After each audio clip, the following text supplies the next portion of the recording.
the most important part for us to understand the purpose of the promotion is actually an investment in your future for the business. It's actually something what you're going to pre-plan and make sure that those clients who you are going to attract, they are strategic. The third time, they're starting to trust you and think, I actually think this business is a good fit for me. If they're only coming in for the once and you're not making sure you have that return strategy, then it's just sort of quick cash injection. But you need to be really aware and clear on what it is that you're trying to achieve and who it is that you want to bring into the business or invite back or whatever.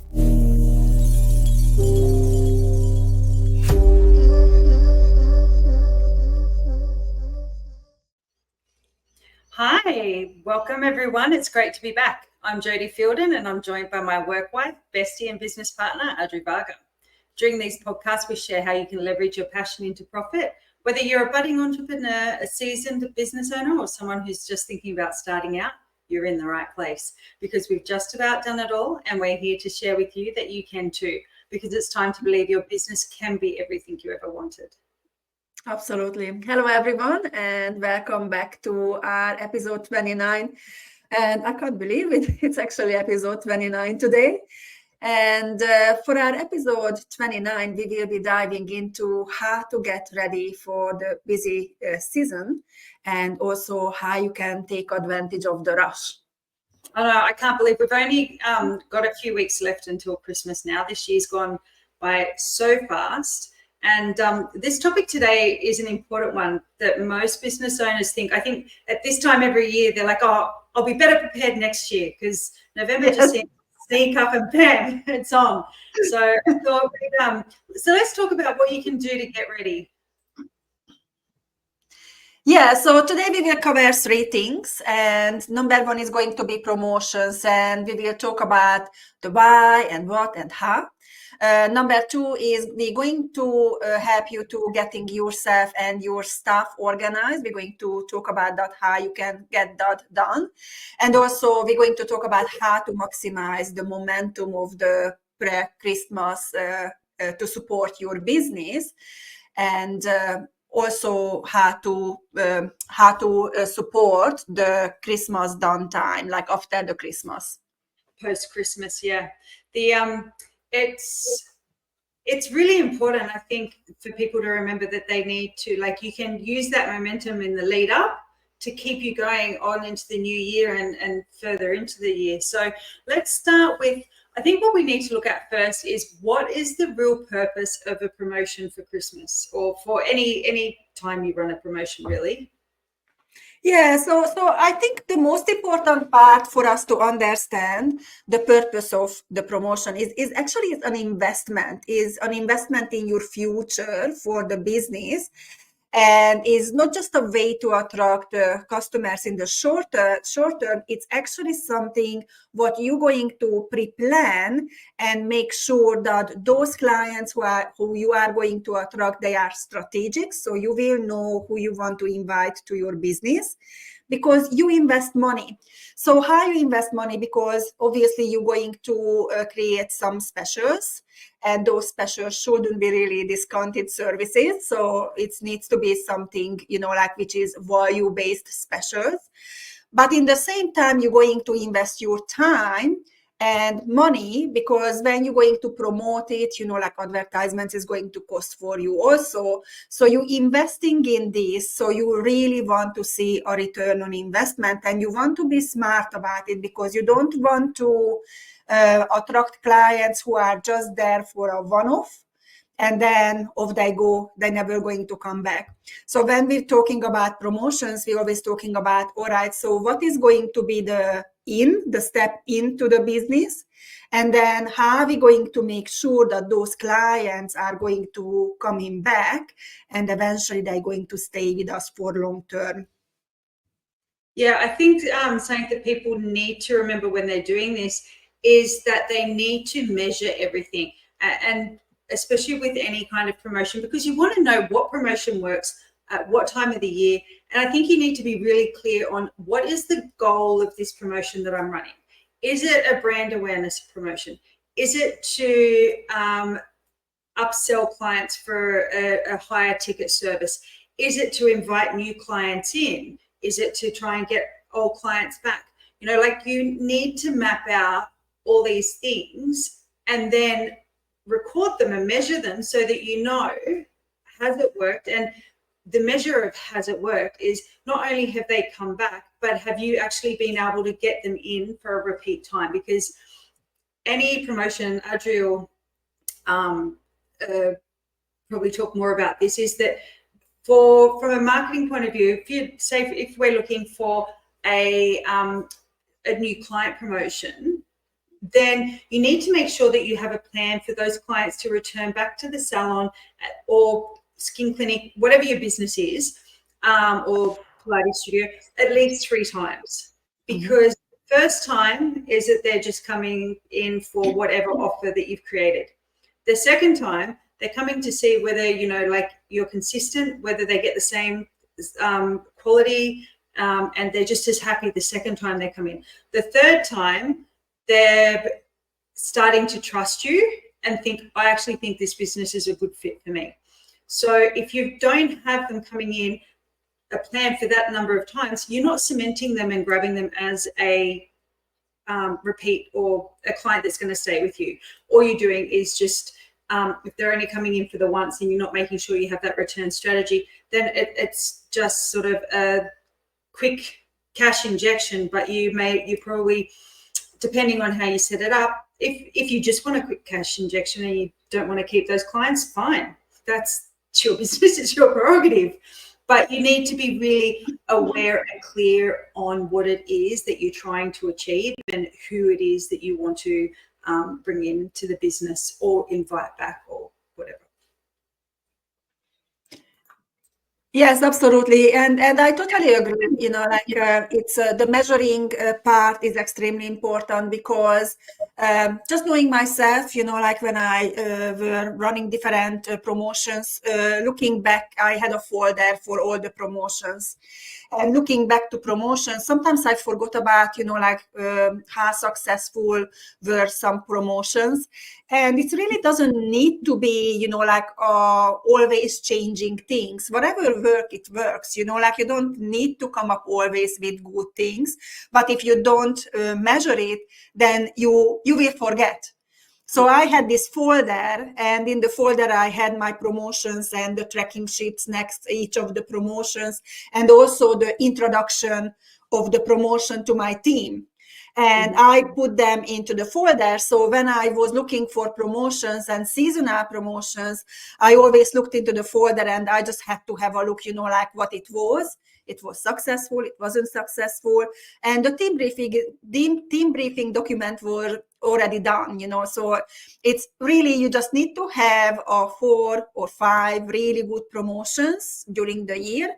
And if that works, don't change it, because you don't need to change it. And I think that's the other thing what people are doing. They try to come up different promotions, but they never measure, so they never really know. Yeah, exactly.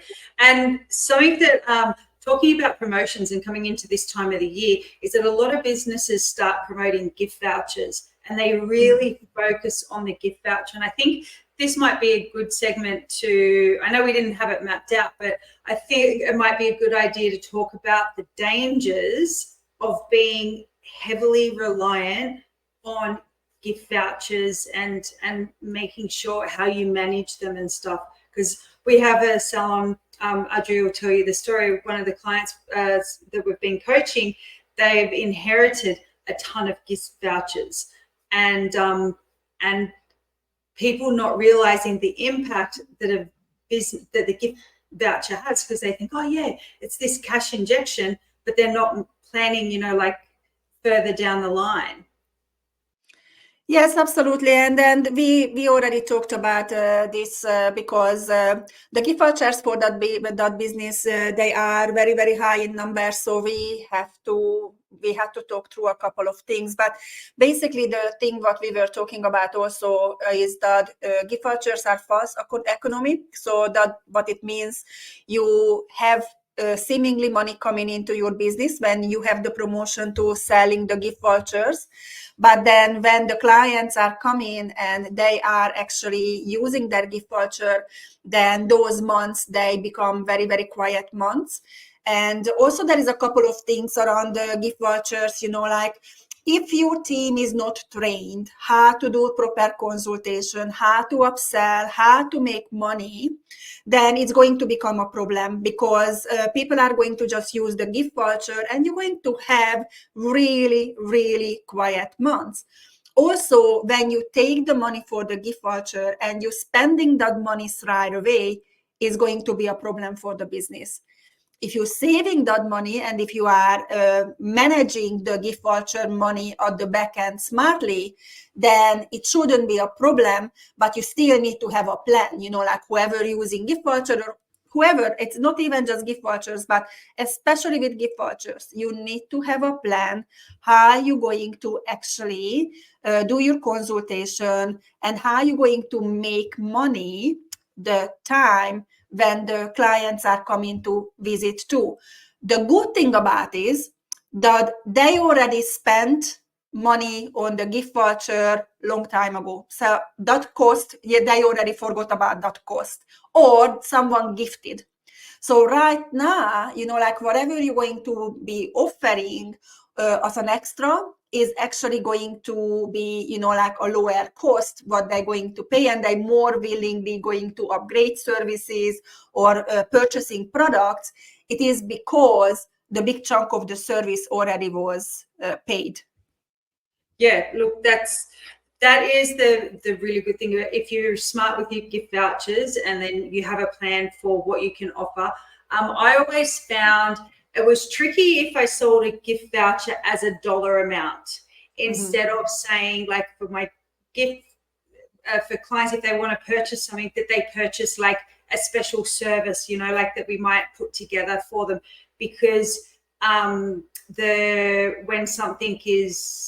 they're redeeming it and all that kind of stuff. So I always found that I would make a special package for the gift vouchers, and then it was easier to upgrade to another package or add something on, rather than, because I always find, I don't know about you, but I always find if people say, like $50 or $100, and they're just money conscious about it and what they're going to get for it. Whereas if it's an experience, then it kind of changes the dynamics a little bit.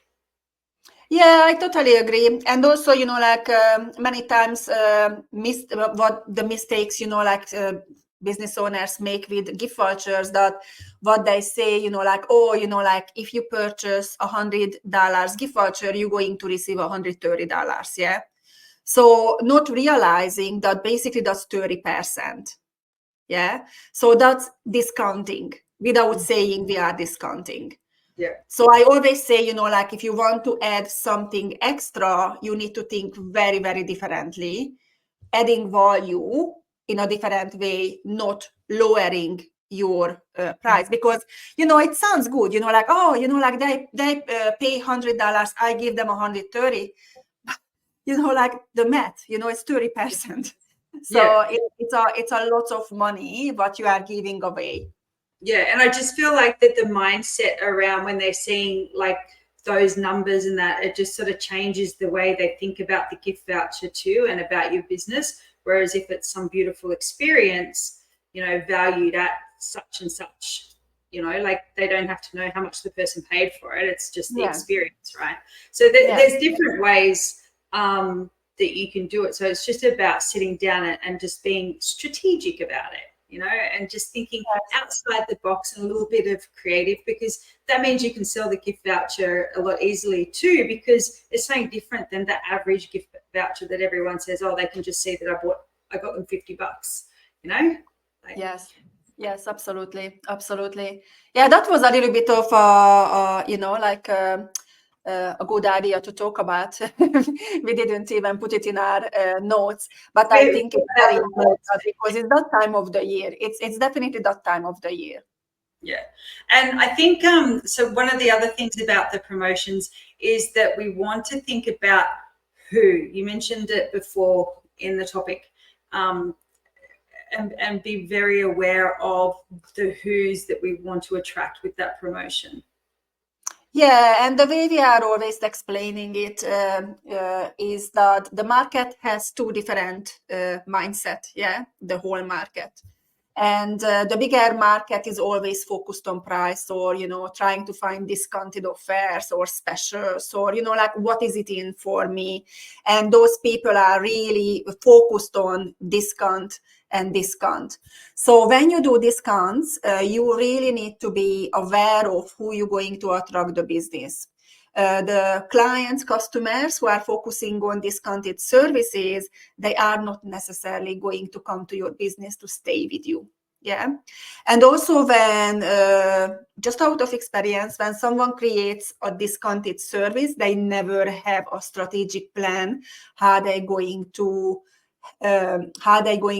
make sure that the client who comes with the discount, they're going to come back.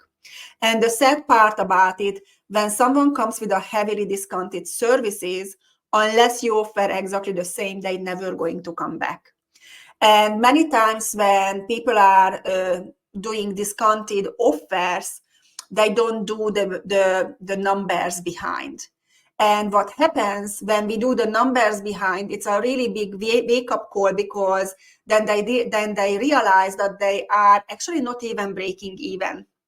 So if you don't have a plan, then what will happen, you are actually going to lose out money. So you're going to invest your money, time, and everything. You still have to pay your team, or you still have to work very hard, but then you won't have a strategy how to attract those clients back, and not necessarily with the same discount when you are still not breaking even. So the second part of the market is the market who is looking for value for their money. And this is when we always teach the smart promotions, because our smart promotions are targeting those clients who are looking for great services, and they are willing to stay if we can show the value. And showing value for clients is not in the discount.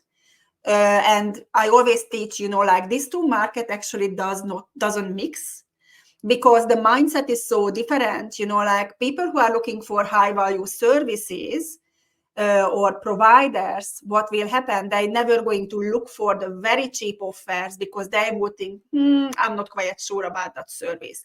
And people who are constantly looking for discounted services, they don't even understand, like, how someone would pay $500 for a complete hairdo or some skincare routine. So this is very, very important for us to understand before we start to map out a promotion or a special, who we want to attract and what is going to be the journey from there. You are muted, Jodie. I muted myself.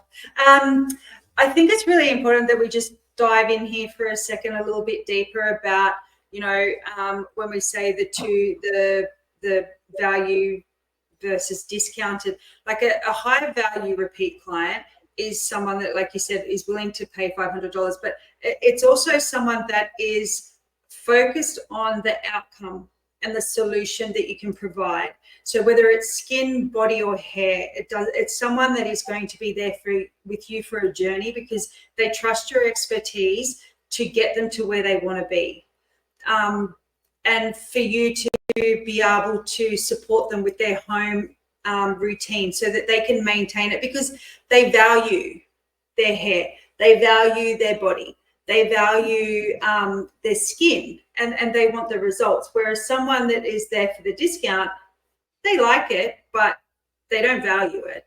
They just want the cheapest that they can get, so that they can just get a quick result.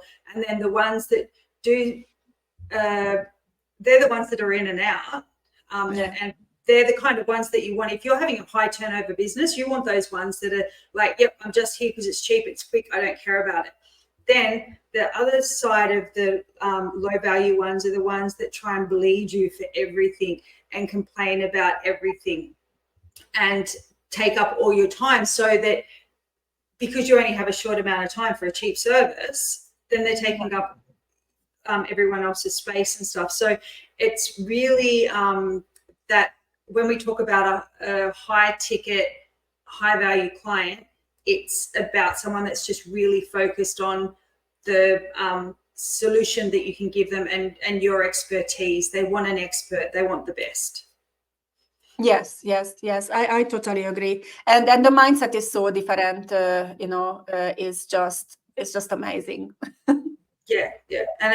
And you get to work, you have to provide, like you have to work your backside off for the quick high turnover cheapies, and you still have to work your tushy off to make sure that you meet expectations with your high value clients, but it's not so labor intensive, it's not so emotionally draining, it's a lot more pleasant than having to just go, in my opinion anyway. Yeah, look, the biggest difference from a business owner's point of view, really, between the two business models, is when you serve clients who are very focused on pricing. We already talked about it before. That can you make that business model to be profitable? Yes, you can. Be so many times happening, but it's a hell lot of work, very stressful, very overwhelming. Normally those business owners, they don't have life. They not even talking about work-life balance or anything like that. They think twice if they can have a sick day or if they can go for a holiday.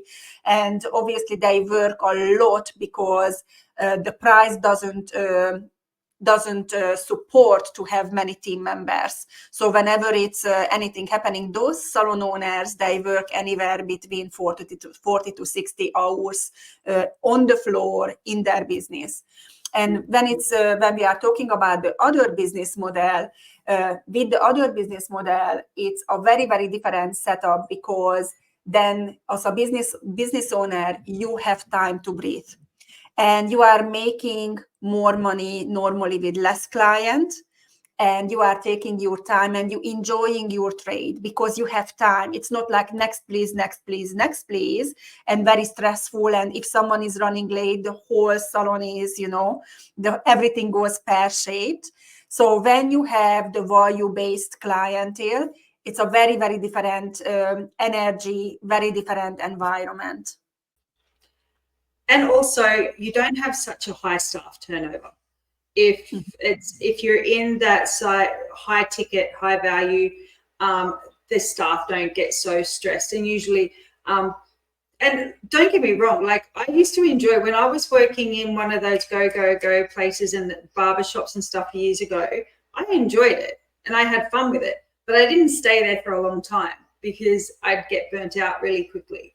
So, it's some people, it suits them in that way, but I have found what is consistent in all those business is that there's a high staff turnover, and generally the business owner is pretty burnt out themselves too, like you said. Yes, absolutely. Sorry about that. Can you tell I'm driving? If it goes quiet and all of a sudden there's just Adriana's face there in the middle of it, or mine, where I'm like picking my nose or something. And I was like, what am I doing? Because I do the driving, and there's a piece of my hair that was bugging me in the camera. All right. Here we go. So let's move on. I think the next thing what we wanted to talk about is, all right, it's all this really, really good what we were talking about. We talked about who you want to attract to your business, but now let's talk about, how will I ensure that all those clients we are inviting in, they are going to return at least 3 times to the business. Yeah, let's jump into that. Yeah. So, yeah, go. Number 1. So number 1 is basically it all comes back to planning and being strategic about it. Yeah, it's very, very important that normally when you just put out a promotion and those clients are they start to coming in, if you don't have a plan, then more than likely it's going to be very difficult, to book those clients back, because you didn't build a rapport just yet. You don't know them, they don't know you, and you more than likely did a good job with the promotion. But if you don't have a plan, then those clients are more than likely not going to come back if they don't book right on the day when they had the service. So planning ahead is very, very important. And we always say, you need to have 3 visits planned ahead in order to make sure that those clients are going to stay with you for long. Yeah, well, when we were speaking back there about those 3 levels of trust. So the thing is that you need to, like Adriana said, you need to have a plan, like what your offers are going to be, but how to present that offer when you're talking to them about it. So the biggest thing for making sure that your post-Christmas quiet time is not crickets is to be rebooking everyone in. And that way, for people that you haven't historically rebooked, you can just get them in the habit of rebooking, because you turn around and you say, people don't know what to say, right? So I'll give you the throwaway for what I used to say is that, look, I'm flat out busy. There's only limited spots in the new year. So I will get you into one of those spots. And if you need to change, then you can call me and we can work something out, but let's book it in now so that you have your spot, right? So very simple. It's the truth, because you're probably either going to go away, there's other people on holiday, things like that.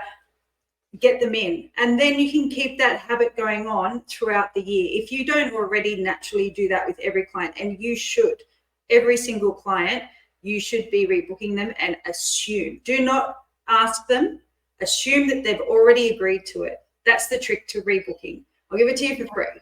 The trick to rebooking someone is assume they are going to, and the way people's mindset works, they generally will just go along with it. There's a small number that'll go, oh, no. And then you can make a plan and still plant the seed, but assume that they will. Don't ask them if they would like to, because if you ask someone if they want to do something and it's new to them, they're going to say no. It's like when you're walking on the street and someone hands you a pamphlet. Now, it could be a pamphlet for some amazing offer, but if you don't think that you want it and it comes out of the blue, we're naturally programmed to say no matter what it is. They say no thanks. So don't ask them, just assume that they are, go through the process. And then if they say no, cool, I'll write it down, Yeah, absolutely. I totally agree. This is the best way, basically, to not to assume that, oh, they're going to say no, because your job or our job as professionals is to tell them, what is the next step. And then they can make a decision, if they want to take on it. But normally, if you give a good reason for someone to rebook, they will. And, many times when I do team training, team members, they're saying, but my clients, they always say, they don't know their roster, or they need the calendar or whatever. It is very, very easy to go through that, because basically I would like to see you back in 8 weeks time. Let's have a look at the calendar. Let's book in on day and the time. And you can let me know, a week later or a week earlier or 2 weeks earlier when your calendar changes. And it's going to be very easy for us to call a couple of clients to ask them if they can, change appointment with you. But when our calendar is fully booked, then there is no room for you to get there. Changing appointments so much more easier than you wake up in the morning, giving us a call because your hair looks terrible, or you need waxing, or whatever it is.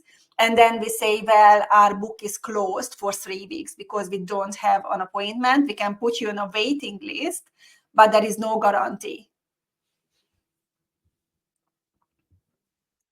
Me driving again, the pause. Look, there is no guarantee, and it makes sense that you can be more flexible that way with your calendar, and then you get to plan as well. The biggest benefit for rebooking your clients is that one, your book's full, right? You know who you've got coming in, when you've got coming in, and whether you need more staff, you know, like when it's time to put on more staff. Like the most important thing for any service-based business is to be rebooking their clients. And Christmas time is the perfect time, if you haven't done it before, to start doing it, because everyone knows, especially now, we've only got a certain amount of time coming up, and they're more willing to, for their first time, go, oh yeah, get me in before so I don't miss out on my spot. Yeah, and you know, like we're going to create promotions for January and February, when we generally much more quieter, but we need to sell those promotions in December. So this is why we need to get ready in advance. And in December, when your client visits, you can actually introduce them in your consultation session. The first 5 to 10 minutes, what you're going to spend with your clients, to let them know that in January and February, you have this special offer, which would be perfectly suitable for them. And obviously, you're going to recommend whatever is suitable for them. It's not you recommending something what they don't need. And it's very, very easy in that way, because you can say, look, we have a limited offer for a limited time, and it would be perfectly suitable for you. Why don't we just rebook you for January? Yeah, perfect statement. Just play back what Adriana said, write it down, use it. Like, people pay us a lot of money to help them do this. So this podcast, there's quite a few nuggets that like we've slipped in here that we usually wouldn't slip into the podcast. But I think something that we need to highlight for, especially for hairdressers more so than beautician, is time real estate. So the 90% of people that when we first start working with them, they're all chatting with their clients about their personal life, about what's going on in their life, letting the client download on them. There's very little time, very little conversation dedicated to finding out what your client's problems are, coming up with a solution, and then a plan to implement that solution. So I think that just speaking about it now is that you need to make sure that you control your conversations and not lose that opportunity. Because Adriana just mentioned, you know, like in the first 5 minutes of the consultation, that first 5 to 10 minutes of someone sitting in your chair or on the treatment bed, wherever, is the most valuable 10 minutes of their whole visit. Do you want to explain a bit more about that? Yes, absolutely. I totally agree about it. This is how we teach it, you know, like many times when we have low rebooking or low retail, and we dig into it, you know, like, why is it? The team comes up and they say, you know, like, oh, I don't have time for it. And you essentially spend 60 minutes, 90 minutes with your client. And really what you need to focus on to be a professional and give advice and listen to your clients and determine what would be the best step for your client. If you spend 5 or 10 minutes out of that 60 minutes, 90 minutes visit just to do that, then after that, you can talk about whatever professionally. Obviously, we have limitations how far we go with conversations.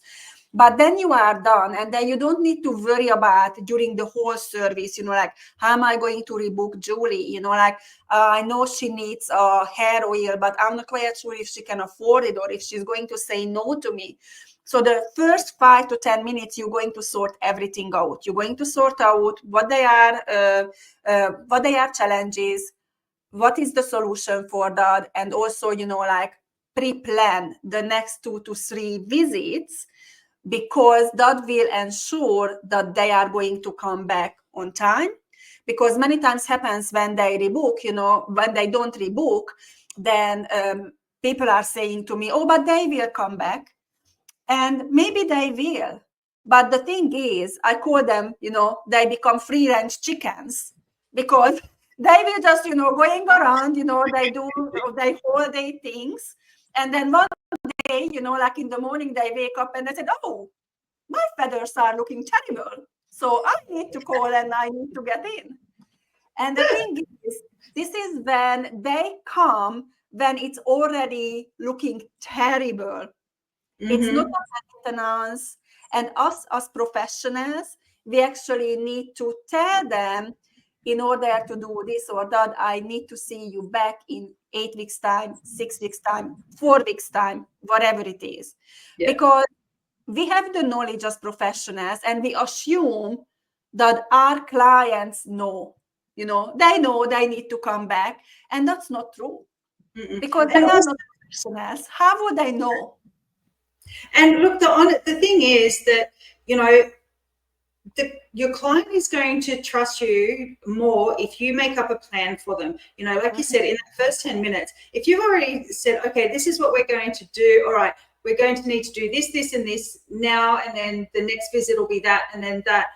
You've already planted the seed for them rebooking 2 more times. So you're going to be able to, you don't even, like I said, by the time you get to the desk, you won't even have to say, would you like me to book you in for that? You say, I'm going to book you in for that one. Does this date suit you, or what time?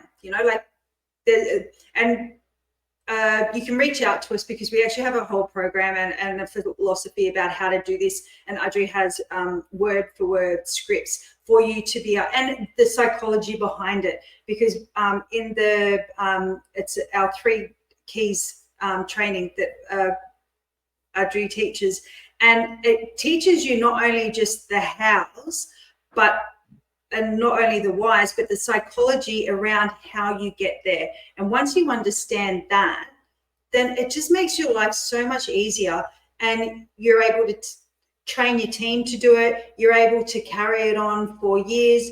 People that know how to do these things are the highest earners in the business. They're the ones that sell, $500 to $800 worth of retail each visit. They're the ones that have their books completely booked out. It's the most valuable education that you can give someone.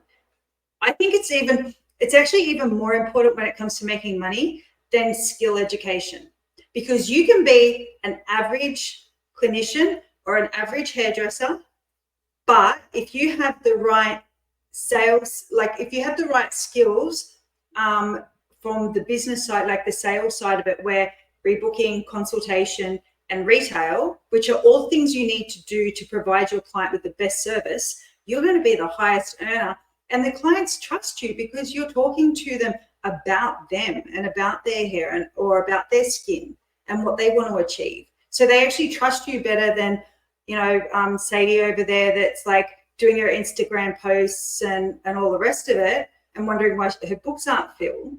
It's because they don't have this side of it. And there are plenty of stylists out there that were better than me, but because I knew those foundations, I always made more money, even from when I was an apprentice. It was just because of those key foundations.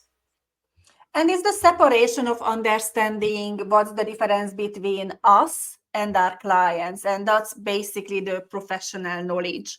So what we have, they don't have. So we need to give that knowledge away. Just think about your doctors, like when you go to a doctor and you go there and you say, well, I'm not feeling well. Then the doctor is not just going to say, all right, so you are not feeling well, and is not asking any other questions, just, do a script for you and off you go. It's actually a couple of questions what the doctor has to ask in order to establish, like, all right, so how can I help? What would be the best way for you to overcome whatever you have? And it's not like the doctor going to ever think, like she will know when to come back. Like, no, like the doctor going to tell you when you need to come back for another visit, for a checkup or whatever it is, because the doctor is not going to assume that you will know that maybe after 7 days when you finish taking your antibiotics, it's just a common sense that you are going to come back. isn't it? Yeah, exactly. Like, you need to be asking questions, and people that ask, like, you trust when you go to the specialist, and I can't remember, it might be you were saying this after watching someone's could have been, I'm not sure who it was that you watched, and you will remind me in a moment, but you go into the specialist and you sit down, and the specialist just has a look and goes, right, okay, this is wrong with your leg, rightio, here, this is who I want you to go to see. It's going to cost you $8,000 to have your leg fixed. Off you go. And you walk out of there going, yeah, I'm going to get a second opinion. You go and see someone else, and they sit you down and they go through a list of questions, like, okay, how did you hurt your leg? What was their history?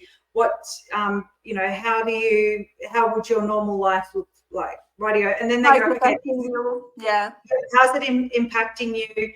And then they say, okay, these are the things that we need to do to fix it, and for the rehabilitation, and for you to get back to where you were. So this, and for you to get to the place that you want to be at. Now, that's going to cost you $10,000. And you're like, yeah, sure. When do you want to sign me up? Because like, they've gone through everything. It shows that they've listened to you, and you don't even care that you're paying the extra $2,000. This doctor has said, like, they know everything, and they know where I need to get back to and how it's impacted my life and what I need to be able to do in the future. Whereas the other doctor might be a brilliantly skilled surgeon, and because he's just looked at the x-ray and gone, okay, yep, I know what we've got to do, I'll book you in, you don't feel confident because they haven't shown that they understand your needs and what you want to achieve. So yeah, so that's the difference between someone being interested or being interesting. Because when you are interested in your clients, this is when you come from the specialist point of view. I'm really interested. I really want to understand what is your concern. I want to know what are you doing right now, so I can determine what is the missing part, like what is work, what doesn't work. And whatever doesn't work, I can advise you on that. And then we can come up with a plan. So this is always much, much better when someone just, comes to your chair and you just assume a couple of things. You ask the client, so what would you like to have done today? And the client say, well, I just want to cover my grace. And you say, okay, that's fine. Let me bring the color chart, and I'm just going to match your color, and off I go. You can do that way, or you can actually start to talk about everything which is relating to a possible service, and also what will be outcome, what you can expect as a client, and also the next steps. So these are very, very important. And I think the biggest part it is that we don't understand that we are a specialist. So the last thing what we wanted to talk about, we just want to make sure, like, this episode is not going to be like 3 hours long. So the last thing what we wanted to talk about, it's really, the question is what we really get a couple of quite lots of times, like, what will I do to prepare my team for the promotion, to ensure that, I will get a return on my investment. Yeah, well, I think the first thing we covered before was, like, have a plan, have a outcome that you want to achieve, and then train. The thing that I never did for my team, and Adriana laughs about, and we've mentioned it many times in the podcast, is that I would have a promotion. I would know exactly what it is. It was brilliant. It was perfect for the season.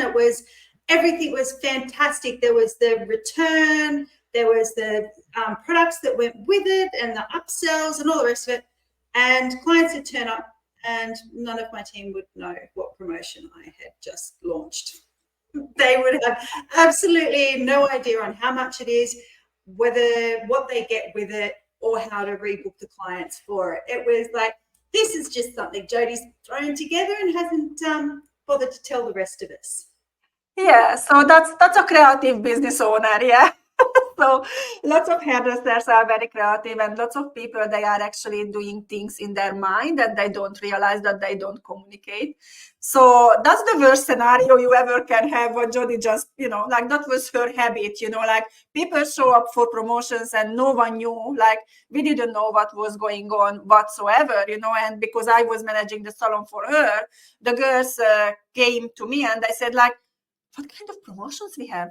And I was like, I have no idea. So let me call her. And then I called her, and then we find out, like there are a couple of promotions going on. So when we run promotions properly, we actually, before the promotion starts, before the start date, we map out everything.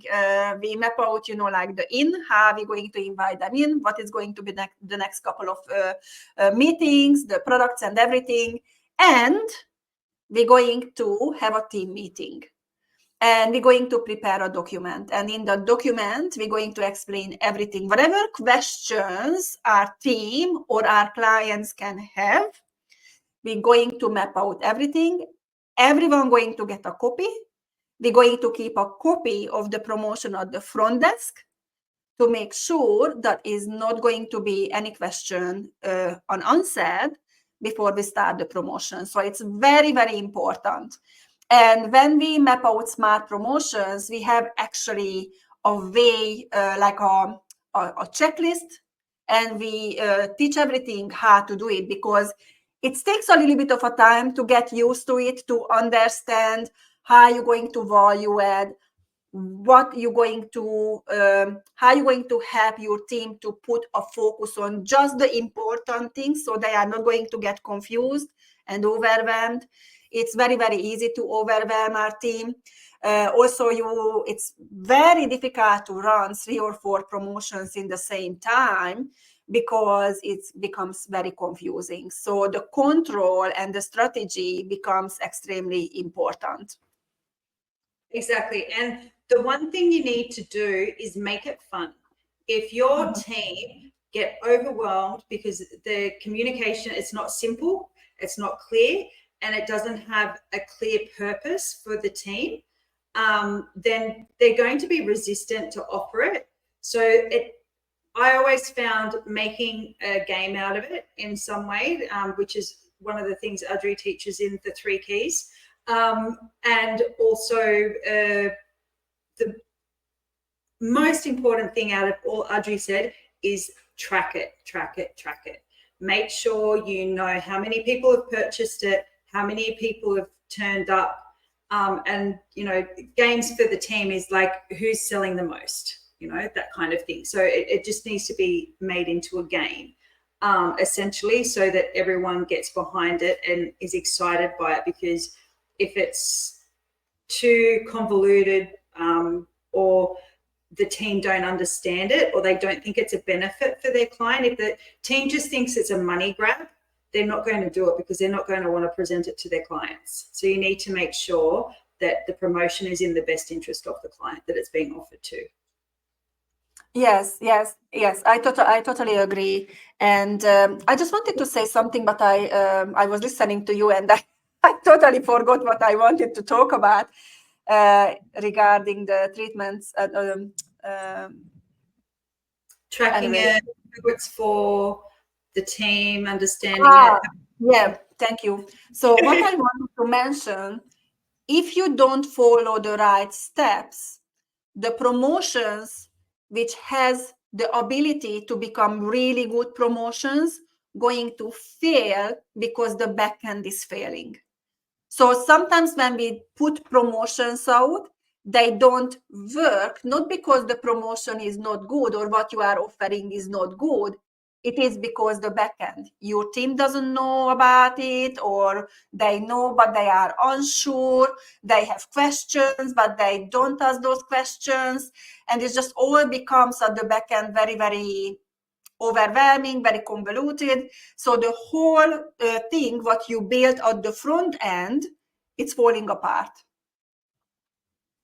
Yeah, that's exactly right. And that's for any kind of marketing that you're doing. So whether it's, just a special promotion for Christmas or anything, or just, you've got ads running on Facebook, or you've got an ad in the paper, or wherever they put ads nowadays. If your team and the back end isn't solid, it doesn't matter how good it is at the front end, it's not going to work. And if you don't track it, then you don't know whether it's working anyway. Yes, absolutely. I totally agree. All right. So I think at last what we can do, just like a dot points, like how to prepare for the busy season. So let's talk about what steps can you take to get your business promotion ready. And that's just a dot points.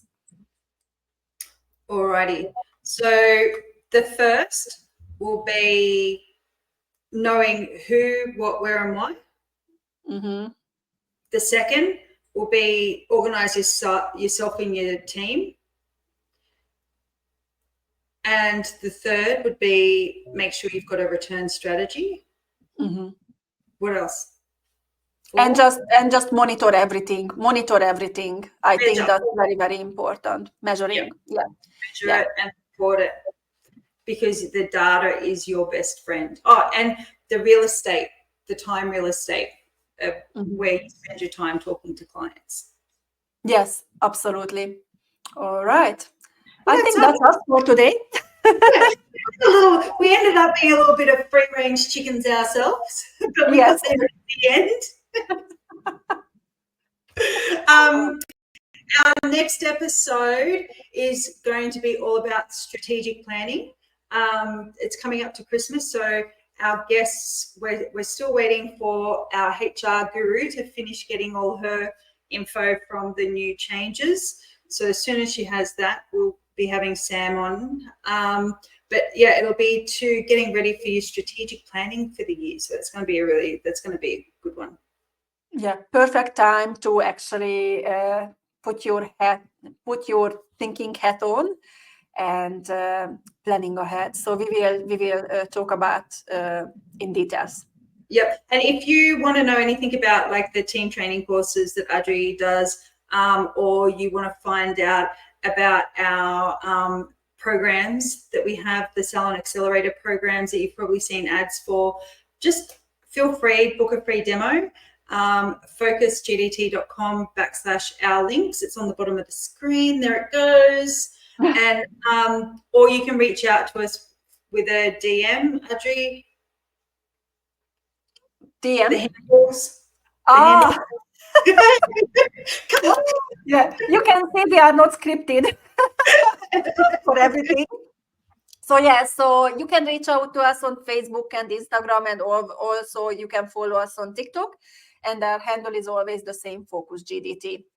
And I think that's it for now. And thank you very much for staying with us and listening to our podcast. We are forever grateful for you guys.